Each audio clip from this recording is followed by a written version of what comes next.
ആ എന്താ കൊച്ചേ? ആ എല്ലാം ചെയ്യുന്നോ?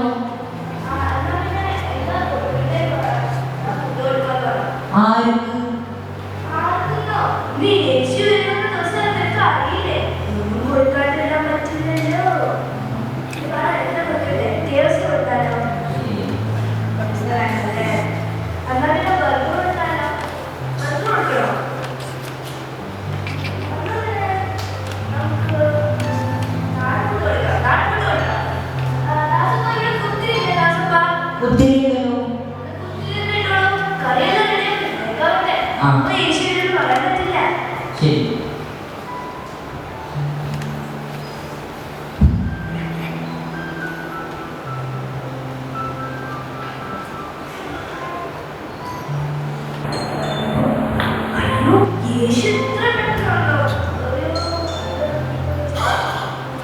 കൊച്ചമ്മേ ആരോ അതിലോ നോക്കിയോ?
ഇവിടെ ആരുമില്ലേ?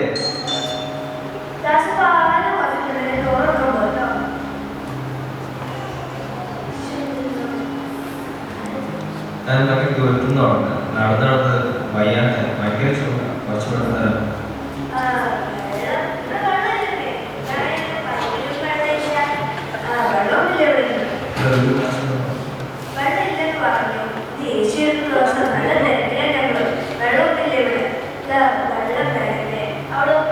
അവിടെ രണ്ട് വീടിനപ്പുറത്ത് ഒരു പൈപ്പ് അവിടെ കുടിച്ചോ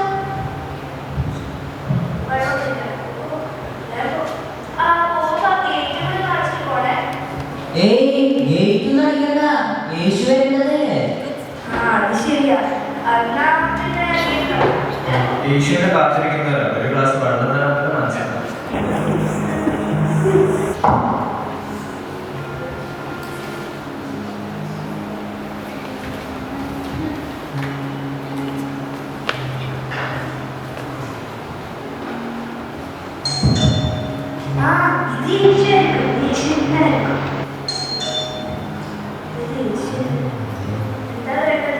കൊച്ചമ്മേ എനിക്ക് തീരെ വയ്യ, നല്ല ക്ഷീണമാണ്, തലക്കണേ ഭയങ്കര വേദന. അല്പം നേരം കാശൊക്കെ വിഷമിച്ചോ?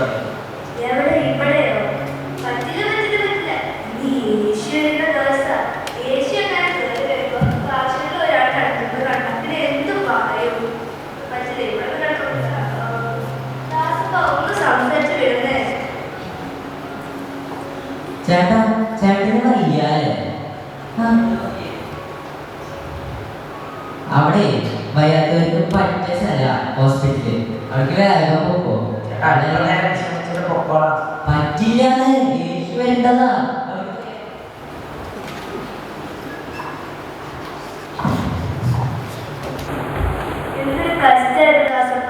യേശു ഒരു ദിവസം എല്ലാം കൂടി വന്നോളും.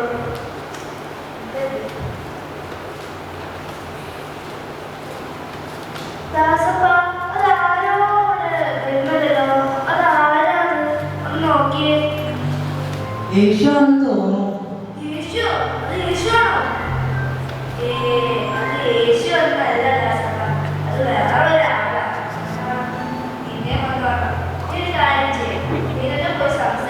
പക്ഷേ ഇതിനകത്ത് കേട്ടിട്ടുണ്ടോ യേശു ഒരു ദിവസം എല്ലാ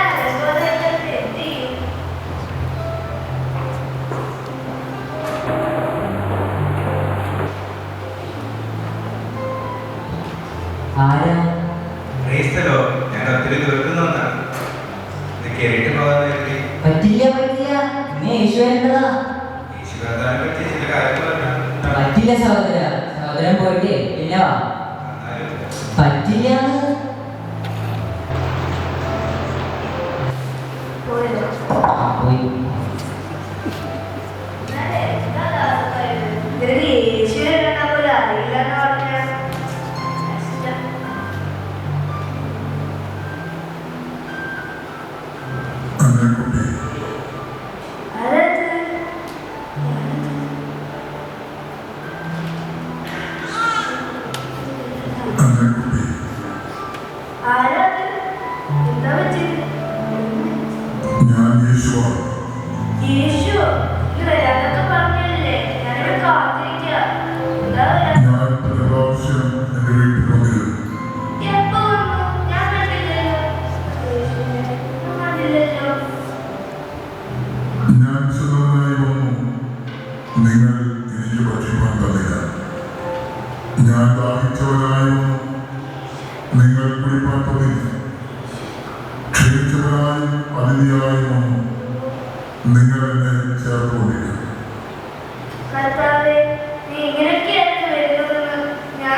എല്ലാം വെറുതെ. ഞാനാണ് ആ സ്റ്റൗ ഓഫ് ചെയ്ത് വെട്ടത്.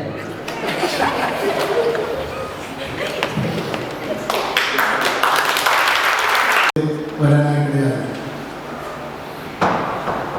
അവരെ ഒന്നും ഭവനത്തിൽ കയറ്റുകയോ ഒരു ഗ്ലാസ് വെള്ളം കൊടുക്കുകയോ ഭക്ഷിക്കാൻ കൊടുക്കുകയോ ശ്രമിക്കാനുള്ള സ്ഥലം കൊടുക്കുകയോ ഒന്നും ചെയ്തില്ല. അവസാനമാണ് അന്നക്കുട്ടിക്ക് മനസ്സിലായത് ഇങ്ങനെയൊക്കെയാണ് യേശു നമ്മുടെ ഭവനത്തിൽ വരുന്നത്. ഇത് മത്തായി സുവിശേഷത്തിൽ നാം വായിക്കുന്നതായ ഒരു വാക്യമാണ്. എങ്കിലും നാം വളരെ ചിന്തിക്കുവാനായിട്ടുള്ള ഒരു യാഥാർത്ഥ്യമായ കാര്യമാണ് നാം ഇങ്ങനെ ദൃശ്യമായ നിലയിൽ കാണുവാനായിട്ട് ഇടയായിത്തീരുന്നത്. ഞാൻ ഇതിൻ്റെ ആശയങ്ങളൊന്നും പ്രത്യേകമായിട്ട് പറയാൻ ആഗ്രഹിക്കുന്നില്ല. കാരണം ഇനി അധ്യക്ഷ പ്രസംഗം എന്നുള്ള നിലയിൽ ചില കാര്യങ്ങൾ പറയാനായിട്ട് ആഗ്രഹിക്കുന്നത് കൊണ്ട്